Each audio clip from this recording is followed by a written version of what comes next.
Bharatiya Janata party की सदस्यता ली है। कार्यक्रम को आगे बढ़ाते हुए कौन है जिनका हमें बहुत लंबे समय से इंतजार है, उत्तराखंड प्रदेश के यशस्वी मुख्यमंत्री आदरणीय पुष्कर सिंह धामी जी को बुलाने से पहले दो शब्द कहना चाहता हूं। कदम निरंतर चलते जिनके श्रम जिनका विराम है, विजय सुनिश्चित होती उनकी घोषित यह परिणाम है। आदरणीय मुख्यमंत्री जी, आपका सादर आमंत्रण।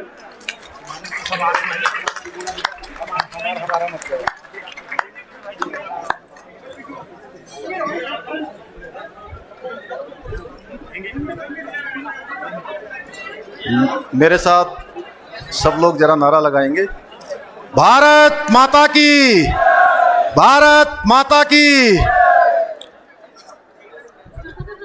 चितय गोलू देवता, कैराड़ गोलू देवता, नंदा देवी, जागेश्वर धाम, मस्ट भैरव और नौ दुर्गा की भूमि को मेरा प्रणाम। और कार्यक्रम में दूर दूर से आए हुए सभी माताओं, बहनों, नौजवान, उपस्थित पत्रकार मित्रों और छायाकार बंधु, इतनी देर से आप सब लोग, चूंकि हम लोगों को 11 बजे यहाँ पहुँचना था और लगभग 2-2.5 घंटे विलम्ब से हम लोग यहाँ पहुँचे हैं, उसके बाद भी आपका ये उत्साह देखकर मैं अभिभूत हूँ। मैं आप सब की आत्मा में बैठे हुए परमात्मा को प्रणाम करता हूँ, नमन करता हूँ जी।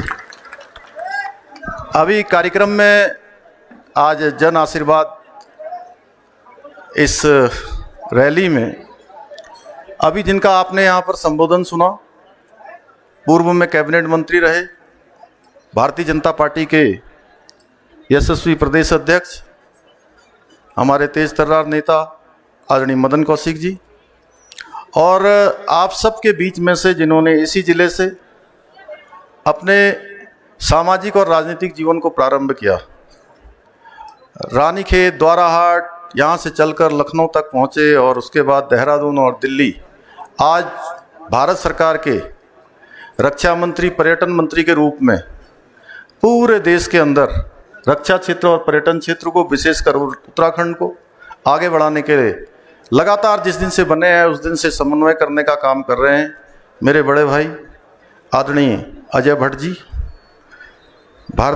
इस जिले के प्रभारी के नाते, जो इस जिले में लगातार जिनका प्रवास रहता है, ऐसे हमारे कैबिनेट मंत्री आदरणीय बिशन सिंह चुफाल, हमारे बिशनदा, इस जिले की तेज तर्रार नेत्री और उत्तराखंड सरकार में कैबिनेट मंत्री के नाते आप सबकी लगातार बातों के लिए, लगातार आपके क्षेत्र के लिए यहाँ से संघर्ष करती हैं आदरणीय रेखा आर्य जी, हमारे संगठन को गति देने वाले और पूरे प्रदेश के अंदर लगातार जिनका प्रवास रहता है ऐसे आदरणीय अजय जी, इस विधानसभा क्षेत्र के लोकप्रिय विधायक और विधानसभा के उपाध्यक्ष आदरणीय रघुनाथ सिंह चौहान जी, हमारी भारतीय जनता पार्टी के जिला अध्यक्ष भाई रवि रौतेला जी, प्रदेश के उपाध्यक्ष आदरणीय कैलाश शर्मा जी, द्वाराहाट क्षेत्र के लोकप्रिय विधायक आदरणीय महेश नेगी जी, सल्ट के लोकप्रिय विधायक आदरणीय महेश जीना जी, भारतीय जनता युवा मोर्चा के प्रदेश अध्यक्ष भाई प्रिय कुंदन लटवाल जी, भाई प्रेम शर्मा जी, जिला महामंत्री और आज के कार्यक्रम का संचालन करने वाले भाई महेश नयाल जी, पूर्व जिला अध्यक्ष भाई गोविंद पुलखवाल जी, अरविंद बिष्ट जी, रमेश बहुगुणा जी, चंदन सिंह मेहरा जी, भाई अनिल शाही जी, दीप भगत जी, और जनसंघ के संस्थापक सदस्य के रूप में जिन्होंने हमारी इस विचार को और पार्टी को लगातार एक स्तंभ भरकर आगे बढ़ाने का काम किया, ऐसे आदरणीय रंजीत भंडारी जी, शिव सिंह राणा जी, गोविंद लाल वर्मा जी, बलवंत सिंह भाकुनी जी, और इस कार्यक्रम में उपस्थित सभी हमारे पदाधिकारीगण, सभी आए हुए कार्यकर्ता भाइयों एवं बहनों, उपस्थित पत्रकार मित्रों, छायाकार बंधु, हमारे प्रशासन के सभी आए हुए, हमारे पुलिस प्रशासन और प्रशासन के सभी अधिकारीगण, कर्मचारीगण, और जहाँ तक भी मेरी आवाज़ जा रही है, और मैं जिनका नाम नहीं ले पाया, आदरणीय अजय भट्ट जी मंच पर उपस्थित हैं। वो हमेशा कहते हैं मेघादि मीन पर्यंत। सभी को मैं संबोधित करता हूँ, सभी का स्मरण करता हूँ, सभी को प्रणाम करता हूँ। अल्मोड़ा एक हमारी सांस्कृतिक नगरी है और वास्तव में अल्मोड़ा का अपना एक इतिहास रहा है। आज जिस प्रकार से आप सब लोगों का मैंने यहाँ प्रेम देखा, जिस प्रकार का स्नेह देखा, मैं अभिभूत हूँ। और जिस गर्मजोशी से और जितने उत्साह से आप सब लोगों ने यहाँ पर हम सभी लोगों का यहाँ पर स्वागत किया है, अभिनंदन किया है, मैं भी हृदय की गहराइयों से आपका अभिनंदन करना चाहता हूँ, आपका स्वागत करना चाहता हूँ। जन आशीर्वाद रैली निश्चित रूप से ये एक हम सब लोगों ने तय किया है कि आप सबके बीच में आकर, चूँकि जितना जैसा आदरणीय अजय भट्ट जी ने कहा, मदन कौशिक जी ने कहा कि भारतीय जनता पार्टी और मोदी जी ने 2014 के बाद जब से सरकार में आए हैं तब से जितने काम किए हैं, अगर हम उसकी तुलना करेंगे तो भूतो न भविष्यति। मेरे से पत्रकार मित्र पूछते हैं कि आप क्या लेकर जाएंगे जनता के बीच में, आपका क्या प्लान है, तो मैं उनसे कहता हूं कि एक तरफ पूरे देश की आज़ादी के बाद आज़ाद भारत के अंदर जितनी सरकारें रही हैं उन सरकारों का काम, और एक तरफ मोदी जी के 7 वर्ष का काम। ये 7 वर्ष का काम कई गुना भारी पड़ने वाला है। देश की आज़ादी के 70 साल से ज़्यादा बीत जाने के बाद भी देखिए, देश के अंदर लगातार 65 से लेकर 60 सालों तक, 55 से लगभग 60 सालों तक देश के अंदर एक पार्टी का शासन रहा है और एक पार्टी में भी एक परिवार का शासन रहा है। और देश के अंदर लगातार समझौतों पर समझौते किए गए हैं, लगातार देश के अंदर तुष्टीकरण किया गया है, देश के साथ समझौते किए गए, अपने निजी हितों के लिए, पार्टी हितों के लिए, अपने निजी लाभ के लिए लगातार देश पर समझौते थोपे गए हैं। पहली बार देश के इतिहास में नरेंद्र मोदी जी के नेतृत्व में ऐसी सरकार आई जिसने कहा कि सबका साथ, सबका विकास और सबका विश्वास, इस आधार पर देश को आगे बढ़ाने का काम करेंगे। तुष्टीकरण किसी का नहीं होगा, सबके साथ न्याय होगा, इस आधार पर इस सरकार चल रही है। आज हम उज्ज्वला गैस की बात करते हैं, आज हम स्वच्छ भारत अभियान की बात करें या हमारी बहनों के लिए उज्ज्वला गैस की बात करें, तमाम ऐसी योजनाएं, चाहे अटल आयुष्मान भारत योजना की बात करें या गरीब कल्याण अन्न योजना के तहत देश के अंदर 80 करोड़ लोगों को पूरे कोरोना काल में लगातार जिस प्रकार से आज अन्न की सप्लाई करने का काम नरेंद्र मोदी की सरकार में हो रहा है, भूतो न भविष्यति। हमने भी तय किया है, मैंने मुख्य सेवक के रूप में 4 जुलाई 2021 को मैंने ये जिम्मेदारी मुझे संगठन के द्वारा दी गई, राष्ट्रीय नेतृत्व के द्वारा दी गई। मैं सबसे पहले तो आप सबके समक्ष, क्योंकि मैं भी आपके ही बगल के जनपद में पैदा हुआ, पिथौरागढ़ में पैदा हुआ,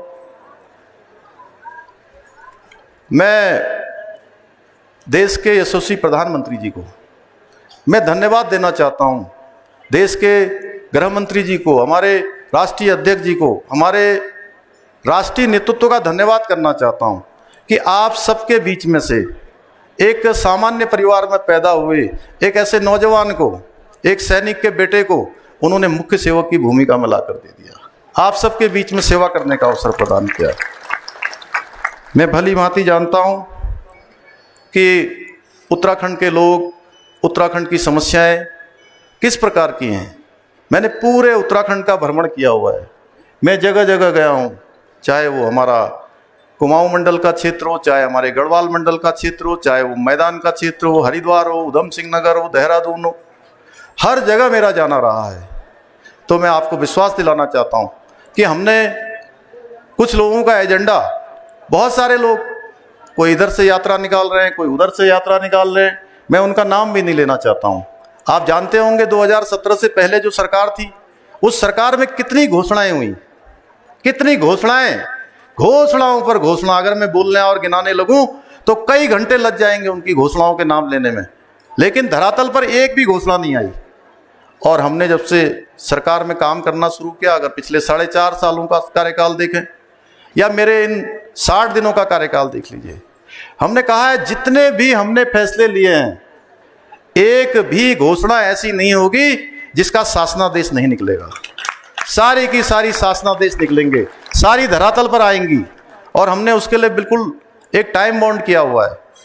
सरकार में आते ही मैंने कहा कि हमारी जनता, हमारे जनता के लोग, जनप्रतिनिधि, आम जनता के लोग, सामान्य जनता के लोग, उनको किसी परेशानी का सामना न करना पड़े, इसलिए हमने एक फार्मूला निकाला है कि हम सरकार में एक नई कार्य पद्धति शुरू करेंगे। वह कार्य पद्धति है हमारी, हम सबसे पहले हमारे पास कोई समस्या आएगी तो हम उसका सरलीकरण करेंगे। मैं अपने इस जिले के डीएम साहिबा से भी कहना चाहता हूँ, हमारे पुलिस के डीआईजी हैं, एसपी हैं, सभी से कहना चाहता हूँ कि हमने तय किया है कि हम सरलीकरण करेंगे। सबसे पहले अगर हमारे पास कोई भी समस्या आएगी तो उसका हम सरलीकरण करेंगे, यानी अगर कठिन समस्या भी हमारे पास आती है तो उसका भी हम समाधान निकालने के लिए उसका सरलीकरण करेंगे और दूसरे नंबर पर हम उसका समाधान करेंगे। यानी कि हमारा मन और हमारा मस्तिष्क इस बात के लिए दर्द लेगा, इस बात के लिए हम चिंतित होंगे, इस बात के लिए हम चिंतन करेंगे, मंथन करेंगे और रास्ता निकालने का प्रयास करेंगे कि सरलीकरण के बाद समाधान करेंगे और तीसरे नंबर पर हम उसका निस्तारण करेंगे। यानी कि जो भी समस्या हमारे पास आए उस समस्या को भली भांति सुनना है, अगर संभव कार्य है तो उसका समाधान निकालना है और समाधान निकालकर उसका निस्तारण करना है। यानी कि उस फाइल को बंद कर देना है। उस फाइल को बंद ऐसे नहीं करना है कि पता चला कि कोई समस्या आई और समस्या को जो है हमने कहा कि ये तो हो ही नहीं सकता, ये काम तो असंभव है, इस प्रकार की बात नहीं। अगर कठिन काम भी आता है तो हम उसका रास्ता निकालेंगे, उसका समाधान करेंगे और उसके बाद उस फाइल को निस्तारित कर देंगे। नो पेंडेंसी, सरकार में हमने कहा है कि नो पेंडेंसी होगी, किसी प्रकार की पेंडेंसी नहीं होगी। कुछ लोग, मैंने कहा कि केवल चुनाव के लिए बात करते हैं। अब मैं जब से आप सबके आशीर्वाद से, भगवान की कृपा से मुझे ये काम करने का सौभाग्य प्राप्त हुआ, तो हमेशा मेरे पत्रकार बंधु मुझसे पूछते हैं कि आपका चुनाव का एजेंडा क्या है। मैं कहता हूं भाई, जब चुनाव आएगा तो चुनाव का एजेंडा लागू होगा। अभी आप बोले कि वो फलानी पार्टी वाले ये कह रहे हैं, वो पार्टी वाले ये कह रहे हैं, मैंने कहा उनका केवल और केवल एक एजेंडा है, चुनाव के लेके वो घोषणाएं कर रहे हैं, चुनाव को लेके वो संगठन बना रहे हैं। हमारा एजेंडा है उत्तराखंड का विकास करना। जिस एजेंडे को लेकर, जिन बातों को लेकर मोदी जी पूरे देश के अंदर काम कर रहे हैं और उत्तराखंड के अंदर काम कर रहे हैं, उत्तराखंड से जिस प्रकार का उनका लगाव है, उन्हीं के पद चिन्हों पर चलते हुए हम उत्तराखंड को आगे बढ़ाने के लिए काम करेंगे। उन्हीं व्यवस्थाओं को लेकर हम आगे काम करेंगे। हमने कहा है कि जो हमारी सबसे निचली इकाई है, राजस्व की इकाई है, हमारे पटवारी होते हैं। हमने कहा है अगर पटवारी के स्तर का कोई काम है तो पटवारी के स्तर पर ही उसका निस्तारण होना चाहिए। तहसीलदार के स्तर का कोई काम है तो उस काम को एसडीएम के पास या जिलाधिकारी के पास नहीं जाना चाहिए। अगर वो वहां आ रहा है तो निश्चित रूप से उसका उत्तरदायित्व फिक्स होना चाहिए। और जो काम हमारे जिलों में हो सकते हैं, जिले के अधिकारियों द्वारा जिनका समाधान किया जा सकता है, जिनका निस्तारण किया जा सकता है, वह काम हमारे शासन में नहीं आने चाहिए, सरकार में नहीं आने चाहिए, हमारे सचिवालय तक वो काम नहीं पहुंचने चाहिए। उसके लिए मैंने सभी से, अपने जितने भी हमारे नेतागण हैं, जनप्रतिनिधिगण हैं, मैंने कहा है कि अगर कोई काम जिले में हो सकता है और वो जिले में गया है और जिले में जाने के बाद भी अगर वो देहरादून तक पहुंचता है तो हम उसका उत्तरदायित्व फिक्स करेंगे कि आखिर ये काम क्यों नहीं हुआ है। ये काम होना चाहिए था, आखिर क्यों नहीं हुआ है। इसी प्रकार से आप सबके बीच में से आती थी बार बार बात कि अफसरशाही हावी हैं, अफसरशाही हमारी सुनती नहीं है, अफसर लोग नहीं सुनते हैं, हमारे अधिकारीगण बातें नहीं सुनते हैं। तो हमने ऊपर से लेकर नीचे तक पूरा योग्यता के आधार पर हमने फेरबदल किया है, सारी जगह फेरबदल किया है। और साथ ही साथ तहसील दिवस भी हमने फिक्स कर दिए कि तहसील दिवस होंगे और 10 से लेकर 12 बजे तक सारे अधिकारीगण हमारे जनता के लोगों की सुनवाई करने के लिए प्रत्येक कार्य दिवस पर अपने दफ्तरों में मिलेंगे और वहीं पर वो समाधान करेंगे। पहले दिन जिस दिन हम लोगों ने, मैंने मुख्य सेवक के रूप में काम करना शुरू किया, हमने कहा कि हम नौजवानों को रोजगार से जोड़ेंगे और 22,000 से लेकर 24,000 जो सरकार में पद रिक्त हैं, हमारे विभिन्न विभागों में जो पद रिक्त हैं, उन पदों पर भर्ती की प्रक्रिया हम प्रारंभ करेंगे। और हमने वो भर्ती की प्रक्रिया प्रारंभ कर दी है।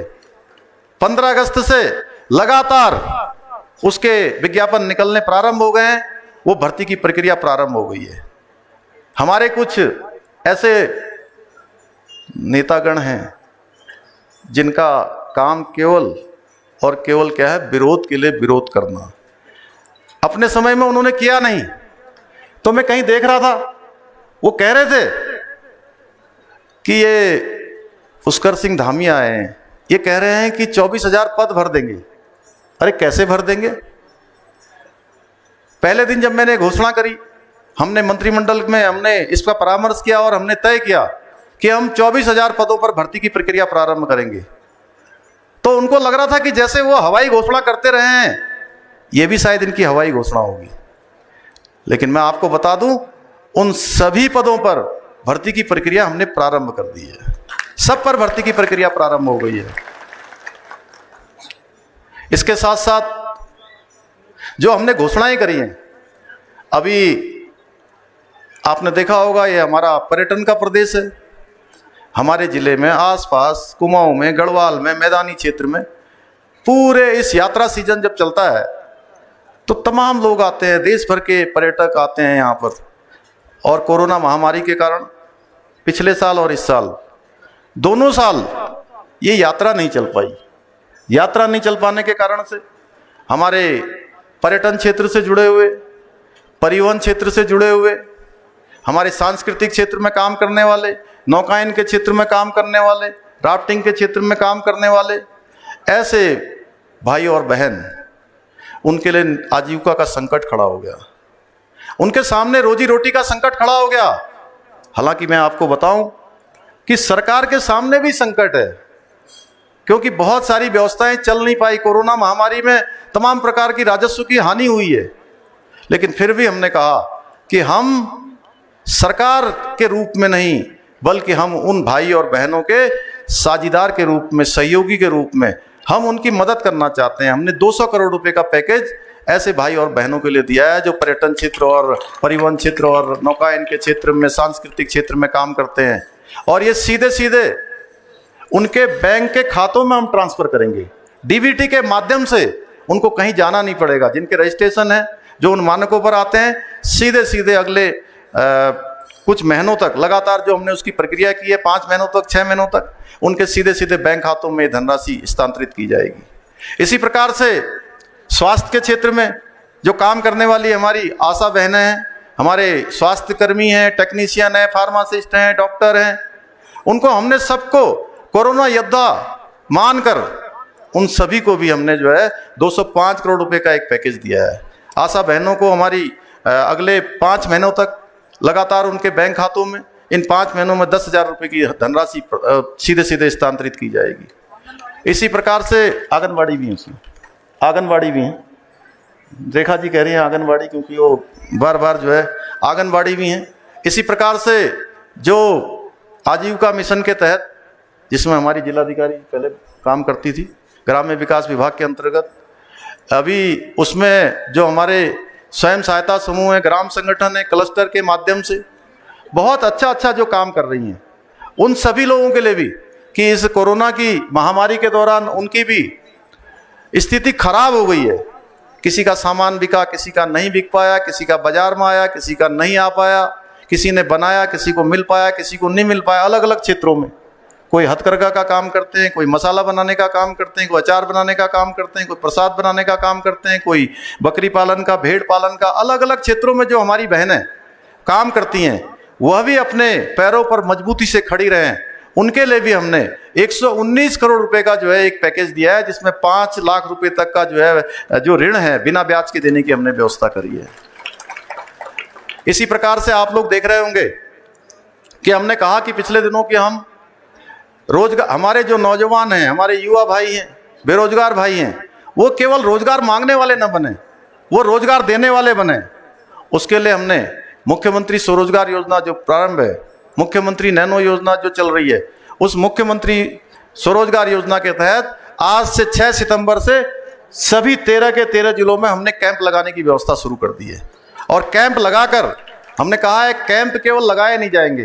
पहले के समय में क्या होता था, बहुत सारे जो पर्यटन के क्षेत्र में, दूसरे क्षेत्रों में, उद्योग के क्षेत्र में, विभिन्न विभिन्न विभागों से जो हमारे यहाँ पर स्वरोजगार की योजनाएं चलती थी, उन योजनाओं में जो ऋण के लिए हम जाते थे, तो ऋण लेने जाने के लिए उसके बाद कहीं आपको आय प्रमाण पत्र बनाना पड़ता था, कहीं आपको निवास प्रमाण पत्र बनाना पड़ता था, कहीं जाति प्रमाण पत्र बनाना पड़ता था, कहीं पर करेक्टर का प्रमाण पत्र बनाना पड़ता था। तमाम प्रकार के प्रमाण पत्रों को बनाने के लिए वो इधर से उधर, इधर से उधर, इस दफ्तर से उस दफ्तर, उस दफ्तर से इस दफ्तर जाना पड़ता था। हमने कहा अब ऐसा नहीं होगा।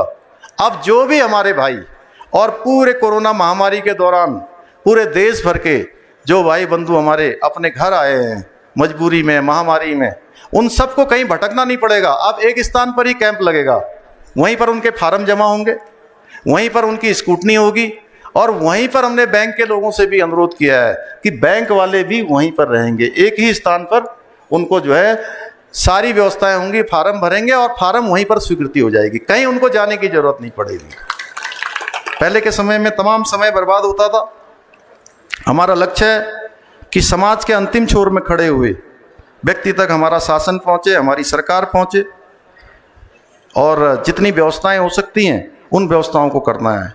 हमने पहले दिन अतिथि शिक्षकों का वेतन 15,000 से बढ़ाकर 25,000 रुपये करने का निर्णय किया। इसी प्रकार से जो हमारे यहाँ पर मेडिकल कॉलेजों में MBBS इंटर्न के स्टाइफंड को 7,500 रुपये से बढ़ाकर हमने 17,000 रुपये कर दिया। संघ लोक सेवा आयोग, NDA, CDS और उसके समकक्ष लिखित परीक्षा पास करने पर जिनके परिवार में आर्थिक स्थिति ठीक नहीं है, उसके आधार पर साक्षात्कार की तैयारी के लिए, यानी आगे की तैयारी के लिए, उनको 50,000 रुपये की वित्तीय सहायता सरकार की तरफ से की जाएगी। स्वरोजगार के लाखों अवसर उत्पन्न होंगे। विभिन्न विभागों को स्वरोजगार के लिए टाइम बॉन्ड करने का हमने लक्ष्य प्रदान किया है। वीर चंद्र सिंह गढ़वाली पर्यटन स्वरोजगार योजना के तहत दी जाने वाली सब्सिडी को बढ़ाया है। इसी के साथ साथ अभी मैंने आपको बताया कि मुख्यमंत्री स्वरोजगार योजना के अंतर्गत छोटे उद्योग संबंधी सिलाई, बुनाई, फल विक्रेता जैसे लगभग 20,000 व्यवसायों को लाभान्वित किया जाएगा। इसी के साथ साथ अभी हमने हमारे जो ग्राम प्रधान हैं, जो समाज के अंतिम छोर में काम करते हैं, उन ग्राम प्रधानों का भी जो मानदेय पहले 1,500 रुपये होता था, उसको अब 3,500 रुपये करने का निर्णय किया है। हमारा प्रदेश शहीदों का प्रदेश है, हमारा प्रदेश आंदोलनकारियों का प्रदेश है, जिनके कारण से हमको ये राज्य प्राप्त हुआ। अभी बीच में चिन्हीकरण की प्रक्रिया जो 2018 में रोक दी गई थी, पुनः आंदोलनकारियों के चिन्हीकरण की प्रक्रिया को फिर से प्रारंभ किया जाएगा। 31 दिसंबर 2021 तक ये प्रक्रिया फिर से चालू करवाई जाएगी। उनको जो 3100 रुपया मासिक पेंशन मिलती है, उस मासिक पेंशन को भी उनके पति या पत्नी, उनके आश्रितों को भी आगे तक वो प्रदान की जाएगी। अभी श्रीनगर, देहरादून, हल्द्वानी मेडिकल कॉलेज में 501 नए पद भी हम सृजित कर रहे हैं। इसी प्रकार से जो उत्तराखंड परिवहन निगम के कर्मचारियों का वेतन लगभग 50 करोड़ रुपए की धनराशि हमने दी है, लंबे समय से उनका वेतन रुका हुआ था। और कोविड के दौरान चूंकि बहुत सारी परीक्षाएं नहीं हो पाई हैं, तो उसमें समूह ग और समूह ख के अभ्यर्थियों को आयु सीमा में 1 वर्ष की छूट दी गई है, जो 30 जून 2022 तक लागू रहेगी। पहले समूह ग में ही रखा था, अब समूह क को भी 1 वर्ष की छूट प्रदान की जाएगी। शिक्षा के क्षेत्र में जो हमारे 9वीं 10वीं के छात्र हैं या 10वीं 12वीं के छात्र हैं, इसमें लगभग 1 लाख बच्चे जो विभिन्न राजकीय स्कूलों में पढ़ते हैं, इंटर कॉलेजों में पढ़ते हैं, उन सभी को एक एक टैबलेट की सुविधा प्रदान की जाएगी। एक एक टैबलेट हमारी सरकार के द्वारा दिया जाएगा। नई खेल नीति हम लाने वाले हैं, बहुत जल्दी नई खेल नीति लाकर उसमें हमारे जो राष्ट्रीय और अंतर्राष्ट्रीय स्तर पर जो पदक जीतने वाले हमारे बहुत सारे ऐसे बच्चे हैं, ऐसे प्रतिभावान खिलाड़ी हैं, जो पदक जीतने के बाद तो उनको हर कोई सम्मानित करता है। कोई इधर बुलाता है, कोई उधर बुलाता है, 20 जगह पर उनका सम्मान होता है और उसके बाद उनको बड़ी बड़ी धनराशि भी दे दी जाती है। लेकिन जब वो खेलने की तैयारी करते हैं, जिस समय जाते हैं, उस समय उनको बहुत सारे अभावों का सामना करना पड़ता है। उनको भी इन अभावों का सामना न करना पड़े, हम नई खेल नीति में ये सब व्यवस्था करने वाले हैं कि उनको जो है किसी भी प्रकार से आगे खेलने जाने के लिए उनको धन की कमी न पड़े, उनको खाने के अपने जितने प्रकार के जो पौष्टिक आहार होता है उसकी कमी न पड़े, उनके आने जाने की कमी न पड़े। उसके लिए हम नई खेल नीति जल्दी लाने वाले हैं। महाराणा प्रताप जो स्पोर्ट्स कॉलेज देहरादून में है, उसमें हमने इन्हीं खेलों को बढ़ाने के लिए स्पोर्ट्स यूनिवर्सिटी निकट भविष्य में बनाए जाने की हमने जो है घोषणा की है कि जल्दी से जल्दी हम जो है उसको जो है बढ़ाएंगे। तो आज के अवसर पर चूंकि बहुत सारे अब ये मेरे पास जो है लगभग ये 60 दिनों में 150 से भी ज़्यादा ऐसे जो हमने फैसले लिए हैं जो जल्दी ही धरातल पर आ गए हैं या आ रहे हैं। जैसे मैंने पर्यटन और परिवहन के क्षेत्र में, स्वास्थ्य के क्षेत्र में, राष्ट्रीय आजीविका मिशन के क्षेत्र में जितनी भी जो घोषणाएं करी, वो सारी की सारी घोषणाएं धरातल पर आने लगी हैं। 15 से 20 हज़ार लोगों को अभी तक इसका लाभ मिलना शुरू हो गया है, डायरेक्ट उनके बैंक के खातों में आना शुरू हो गया है, सारा का सारा उनके खातों में आ गया है। अब हम युवाओं की बात करें, किसी ने सच कहा है, चूंकि युवा हमारे देश की रीढ़ है, भारत हमारा एक युवा प्रदेश है, उत्तराखंड भी हमारा एक युवा प्रदेश है। हमारे प्रदेश अध्यक्ष जी कहते हैं, मदन कौशिक जी, कि युवा प्रदेश, युवा देश, और हमारा 21 साल का प्रदेश होने जा रहा है। यानी 9 नवंबर 2021 को 21 साल पूरे हो जाएंगे, हमारे 21 वर्ष पूरे हो जाएंगे। तो निश्चित रूप से युवाओं को, नौजवानों को आगे आना है। तो युवाओं के लिए मैंने, किसी ने सच ही कहा है, डूब कर भी हम उभरना जानते हैं और गिर कर भी संभलना जानते हैं। रोशनी है इसलिए अब तक चिरागों में, हम हवा का रुख बदलना जानते हैं। इसलिए स्वरोजगार के माध्यम से हम चाहते हैं हमारे युवा भाई अब केवल रोजगार मांगने वाले न बने, बल्कि भविष्य में वो रोजगार देने वाले बने। इस क्षेत्र में हम लोग काम करेंगे। हमारा मंतव्य है कि आने वाले 10 वर्षों में विभिन्न क्षेत्रों में, चाहे हमारा पर्यटन का क्षेत्र हो, चाहे हमारा बिजली का क्षेत्र हो, चाहे शिक्षा का क्षेत्र हो, चिकित्सा का क्षेत्र हो, परिवहन का क्षेत्र हो, चाहे कृषि बागवानी का क्षेत्र हो, शिक्षा का क्षेत्र हो, हर क्षेत्र में आने वाले 10 वर्षों में हमारा लक्ष्य है, हमारा उद्देश्य है, हमारा संकल्प है कि उत्तराखंड हिंदुस्तान का पहला राज्य बने, नंबर 1 का राज्य बने। उसके लिए काम करना है। मैं हमेशा कहता हूँ कि हमारे बहुत सारे मित्र कहते हैं कि भाई आप किन चीज़ों को लेकर जनता के बीच में जाएंगे। हमने कहा हम सबसे पहले तो जनता के बीच में अपना भाव लेकर जाएंगे, क्योंकि जनता हमारी भगवान है और वो जानती है कि हम क्या करना चाहते हैं, हमारे मन में क्या है। केवल हम बड़ी बड़ी बातें नहीं करना जानते। हमने कहा है कि हम बड़ी बड़ी बातें नहीं करेंगे। सरकार में हमने ये भी लक्ष्य रखा है कि बातें कम करेंगे, काम ज़्यादा करेंगे।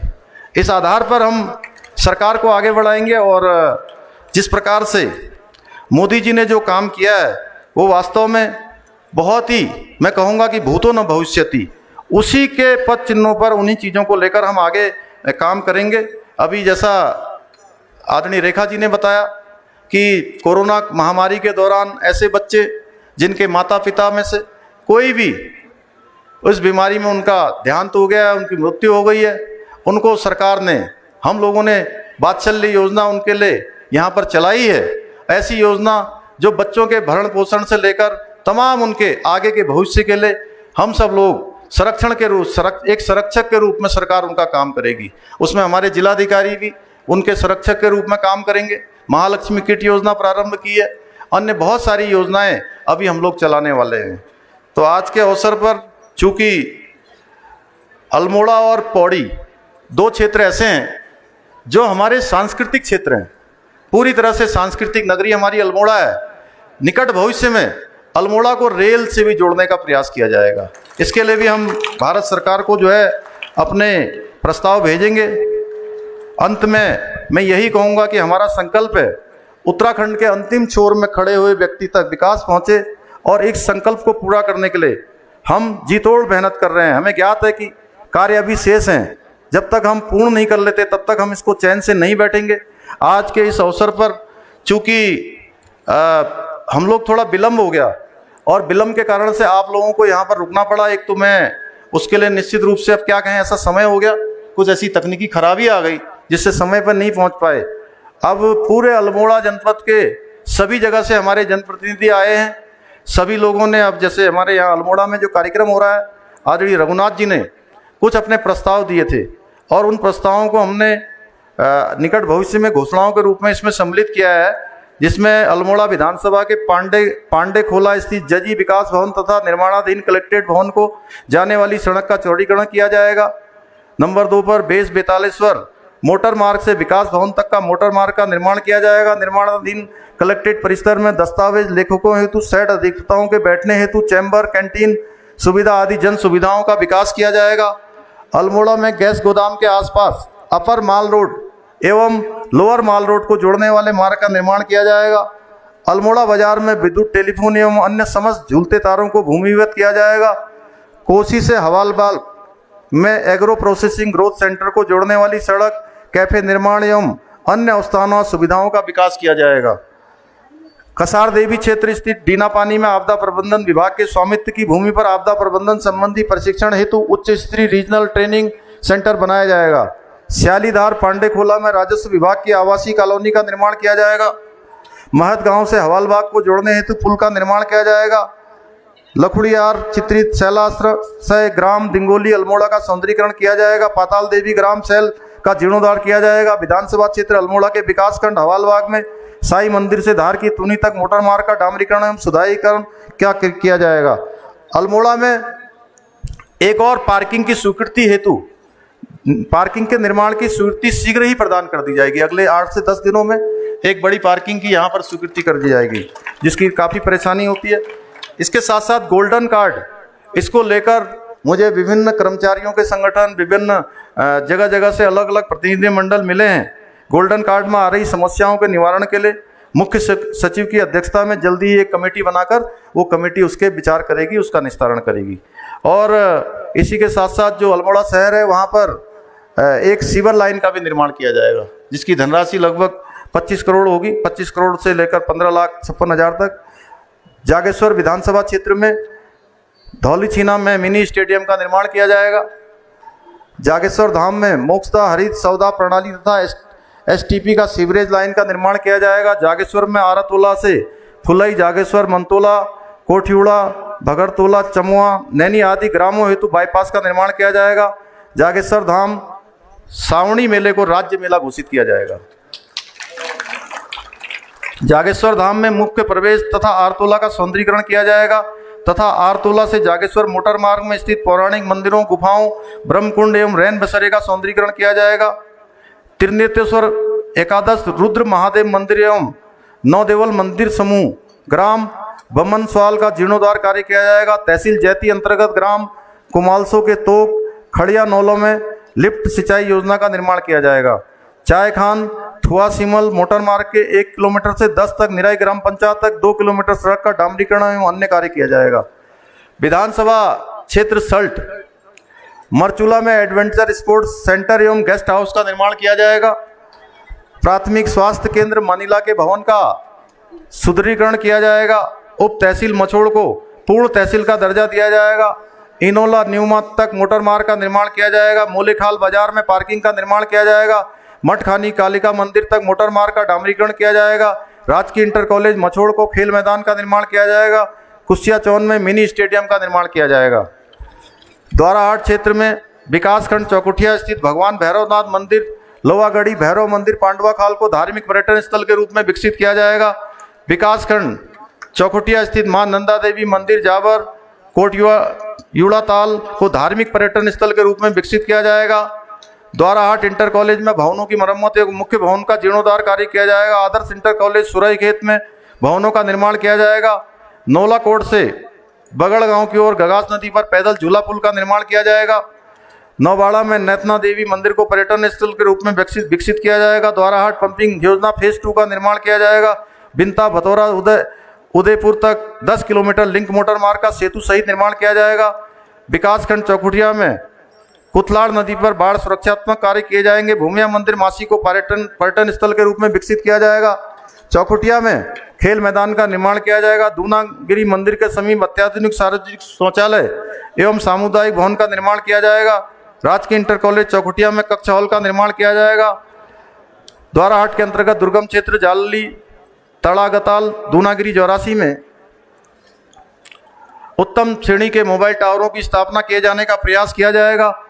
चौखटिया में मासी राम पादुका पर रामगंगा नदी पर बाढ़ सुरक्षात्मक कार्य किए जाएंगे। द्वाराहाट के अंतर्गत गजार के बजोरगाड़ में मिनी स्टेडियम का निर्माण किया जाएगा। रामलीला मैदान का विस्तारीकरण, 4 दीवारी और मंच का निर्माण किया जाएगा। सोमेश्वर क्षेत्र में शीतला खेत एवं इसके आसपास के क्षेत्र को सेब उत्पादक पट्टी के रूप में विकसित किया जाएगा। यहाँ उद्यान विभाग की भूमि पर अवस्थापना विकास संबंधी कार्य किए जाएंगे। चलमोड़ी गाड़ा से नया सिरकोट तक 5 किलोमीटर मोटर का निर्माण किया जाएगा। ये चूंकि क्षेत्र स्वर्गीय शोभन सिंह जीना, जिन्होंने हमारे इस क्षेत्र को आगे बढ़ाने के लिए, यहाँ के लोगों को आगे बढ़ाने के लिए जिस प्रकार से उन्होंने काम किया, शोभन सिंह जीना के जन्म दिवस 4 अगस्त को उनकी पैतृक निवास ग्राम सुनोली में प्रतिवर्ष आयोजित होने वाले उत्सव को राजकीय मेला घोषित किया जाएगा। सोमेश्वर ITI को स्वतंत्रता संग्राम सेनानी प्रयागदत्त जोशी के नाम पर किया जाएगा। सोमेश्वर विधानसभा के मंडल में 10 हैंडपंप लगाए जाएंगे। सोमेश्वर त्रिवेणी घाट एवं सौंदर्यीकरण का कार्य किया जाएगा। लकड़ी टाल के स्थानांतरण सोमेश्वर बाजार से घाट से समीप किया जाएगा। बयाला खालसा मद्रीनाथ मंदिर में कार्य हेतु धनराशि स्वीकृत की जाएगी। चनौदा शहीद दिवस को राजकीय मेला घोषित किया जाएगा। हुकुम सिंह बोरा राजकीय महाविद्यालय सोमेश्वर में भवन का निर्माण किया जाएगा। सोमेश्वर सोमनाथ मंदिर का सौंदर्यीकरण किया जाएगा। राजकीय इंटर कॉलेज भक्तोला में कक्ष ऑफिस व लैब भवन का निर्माण किया जाएगा। स्वतंत्रता सेनानी नारायण सिंह न्याल मूर्ति स्थापना एवं स्मारक निर्माण किया जाएगा। जवाहर सिंह बिष्ट मूर्ति स्थापना एवं स्मारक निर्माण किया जाएगा। ग्राम कयाला में शहीद कैलाश सिंह रौतेला जीप मार्ग का चौड़ीकरण एवं विस्तारीकरण किया जाएगा। मंडल स्याही देवी में हैंडपंप लगाए जाएंगे। शीतला खेत में भवन के छत एवं कक्षों की मरम्मत का कार्य किया जाएगा। अल्मोड़ा ग्वालदम कर्णप्रयाग मोटर मार्ग में ग्वालकेट के चूल्हे तक मार्ग का निर्माण किया जाएगा। राम मंदिर से ग्राम पंचायत गुटकांडे तक मोटर मार्ग का निर्माण किया जाएगा। राजकीय इंटर कॉलेज शेर नाम क्षेत्र का विकास पुरुष श्री नित्यानंद कांडपाल के नाम से किया जाएगा। मलयाल गांव में गुमोड़ी मोटर मार्ग स्वीकृत किया जाएगा। राजकीय इंटर कॉलेज श्रीखेत में खेल मैदान का निर्माण किया जाएगा। सुनियाकोट मटीला मोटर मार्ग से गढ़सारी मार्ग तक जीप निर्माण मार्ग किया जाएगा। मोटर मार्ग से नौगांव जूनियर हाई स्कूल तक जीप लिंक मार्ग निर्माण किया जाएगा। दुकान से राजकीय इंटर कॉलेज भसोली तक सीसी कंक्रीट मार्ग बनाया जाएगा। चौबटिया कुलना खेत मोटर मार्ग तक टपवा मोटर मार्ग एक निर्माण किया जाएगा। मंडल ताकुला में हैंडपंप लगाए जाएंगे। प्राथमिक विद्यालय दुमड़गार में 4 दीवारी का निर्माण किया जाएगा। दुग्ध प्रोत्साहन राशि यहाँ पर अवमुक्त की जाएगी। इसी के साथ साथ राजकीय इंटर कॉलेज सलत का नाम परिवर्तन शहीद कैप्टन बहादुर सिंह कड़ा के नाम पर किया जाएगा और अति प्राथमिक स्वास्थ्य केंद्र सोमेश्वर का सामुदायिक स्वास्थ्य केंद्र के रूप में उच्चीकरण भी किया जाएगा। द्वाराहाट का ऐतिहासिक मेला है, उसको भी राष्ट्रीयकरण के लिए कह दीजिए प्लीज। कौन सा मेला? शालदे मेला। द्वाराहाट ऐतिहासिक मेला है। ऐतिहासिक मेला है द्वाराहाट का शालदे मेला। शालदे मेला जो द्वाराहाट में ऐतिहासिक मेला है उसको भी राजकीय मेला घोषित किया जाएगा। है? अच्छा, टैक्सी स्टैंड का बोल दिया। तो इसके अलावा मैं विभिन्न विधानसभा क्षेत्रों में आऊंगा और जो भी कार्य रह जाएंगे उनकी मैं वहीं पर घोषणा करूंगा। आप सबका बहुत बहुत धन्यवाद। जय हिंद, जय भारत, जय उत्तराखंड।